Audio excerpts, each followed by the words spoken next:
galit na OFW ngayon dahil sa resulta or sa niluluto nyo or wow magic sarap. Mga kapwa ko OFW, wag muna tayong bumoto. Sayang ang boto natin. Dinadaya tayo. Wag muna tayong bumoto. Napakaraming dayaan na nangyayari ngayon.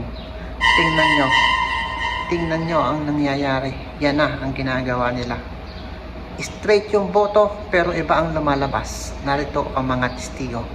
Guys, mauni ang ako ang balot ID o kinsa ang mga ninggawas diha.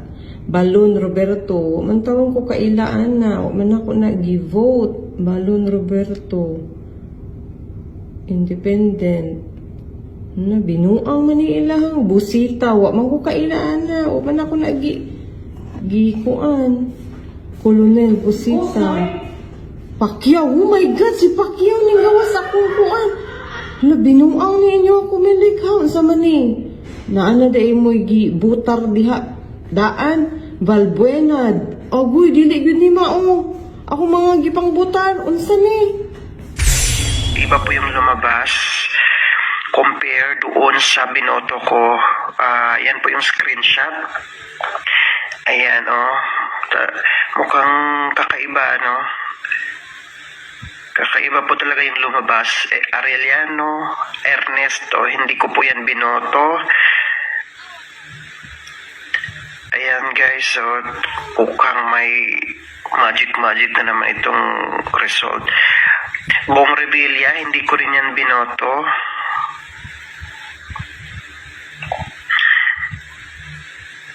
Alaka. Castro, no.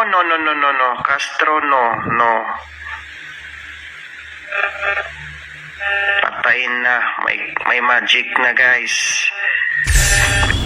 Hi guys, good morning. Nag-start lahat yung online votings ng OFWs. Nakakapanghina at nakakagalit kasi hindi akma yung result ng balota namin sa binoto namin, which is may mga resibo lahat. Yung binoto namin tapos yung nakalagay sa result of my ballot of your ballot. Now, out of 12 na binoto ko, yung pumasok lang is 3 or 4.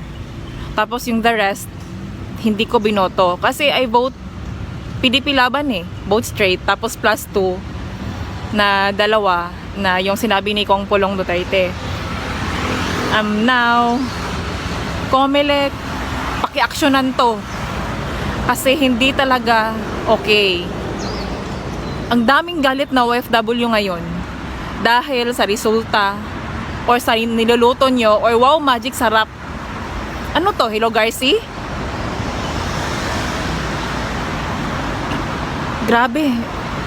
As in, aksyonan nyo yan Comelec kasi galit na galit yung ibang OFWs na bumoto. 54,000 pa lang daw yung naka-enroll doon Tapos yung iba nawawala ng gana. It's because yan may nakaluto na agad di ba? Sayang yung boto. Kaya lahat ng OFWs bumoto kayo, screenshot nyo, screen record nyo para may laban tayo.